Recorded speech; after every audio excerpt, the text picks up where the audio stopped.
Je suis photographe, Marie-Jeanne Musiol, et j'expose chez Pierre-François Ouellette cet herbier énergétique qui s'intitule « Je vois des étoiles au profond du noir ».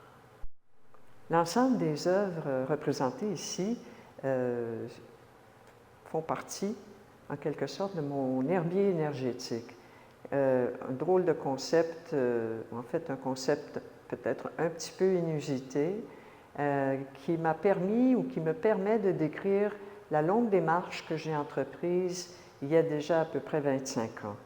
Donc, je commençais par photographier de façon énergétique des plantes autour de moi, simplement pour l'intérêt de leur forme lumineuse.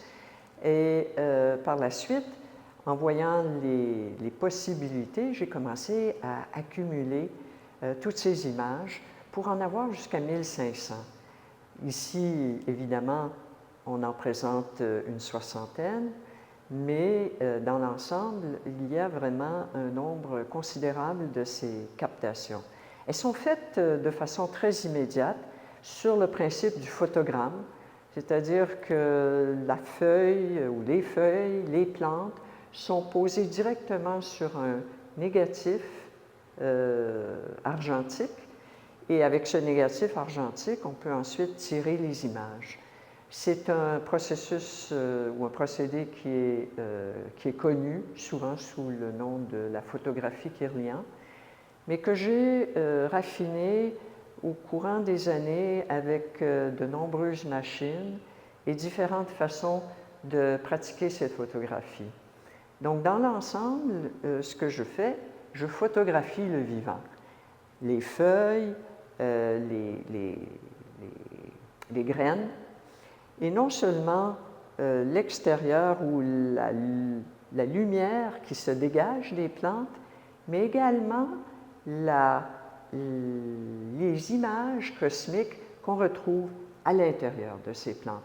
L'exposition ici en galerie représente ces deux facettes, à la fois l'expression du vivant dans toutes ses formes, c'est-à-dire à la fois en santé, des plantes qui ont été coupées, lacérées, mais aussi que j'ai pu restaurer à leur état de brillance et de luminance.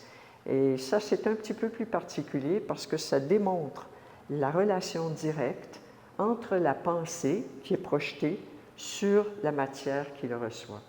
Alors, pour moi, il y a vraiment une association, une conjonction des deux, et j'arrive à la capter en direct, en quelque sorte. Autrement, ce sont les visions ou les panoramas cosmiques à l'intérieur des plantes. Si c'est cliché de dire que le grand se trouve à l'intérieur du petit, le petit à l'intérieur du grand, la question, c'est beaucoup plus de le voir. Et je le représente, j'ai moi-même été extrêmement surprise de découvrir ces paysages cosmiques à l'intérieur des plantes que je photographiais.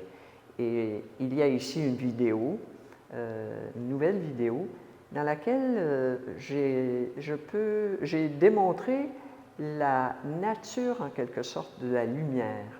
La lumière qui est à la fois particule et onde, et on voit cette double nature de la lumière dans une des petites séquences photographiées. Et ces choses-là se passent sous nos yeux, sans appareil extraordinaire, simplement à l'intérieur des champs électromagnétiques qu'on peut saisir. Comment est-ce que j'ai commencé à travailler ou qu'est-ce qui m'a donné l'idée de penser à ces façons de faire? C'est un peu toutes ces... J'ai fait beaucoup de travail sur les sites archéologiques, dans les sites archéologiques, qui sont évidemment imbus de mémoire passée, mais aussi des végétations qui les envahissent et qui portent en quelque sorte la trace ou l'historique de ce qui s'est passé. Et j'ai été à plusieurs endroits, y compris le camp de concentration d'Auschwitz, et on pourrait dire, où j'ai photographié des plantes, j'ai pas photographié, mais j'ai compris que les plantes qui poussaient sur les os des victimes, sur les cendres des victimes, étaient aussi des plantes extrêmement significatives. Et c'est à travers cette expérience qui aurait pu arriver aussi à Gaza, il faut le dire en ce moment, au Soudan. C'est du même ordre, l'horreur qui est en train d'envahir en quelque sorte le vivant, qui le détruit, mais le vivant est plus fort. Et les arbres, les plantes ressurgissent au-dessus de ces décombres pour exprimer en quelque sorte ou contenir l'historique et la longue histoire de la douleur. Alors, en quelque sorte, les plantes que je photographie sont une intuition qui est née de ces expériences à différents endroits. Et elles se rattachent non seulement à une histoire de l'art, à l'histoire de la photographie, mais surtout à l'histoire de la photographie qui se trouve à l'intersection de l'électricité. Il y a eu énormément de recherches qui ont été faites, magnifiques découvertes de Michael Faraday, de Nikola Tesla, et plus près de nous du couple Kirlian, qui ont en quelque sorte permis de représenter ou de comprendre qu'est-ce que les ondes électromagnétiques apportaient. Et je terminerai simplement en disant que les ondes, toute onde qui nous entoure, toutes les ondes qui nous entourent, sont porteuses d'informations. Elles nous transmettent une information qui vient de la nuit des temps, du Big Bang en quelque sorte, et qui se reprojette. En fait, notre information aussi se reprojette dans l'univers, comme l'information que toutes ces plantes ont captée de façon très individuelle sur des négatifs photographiques.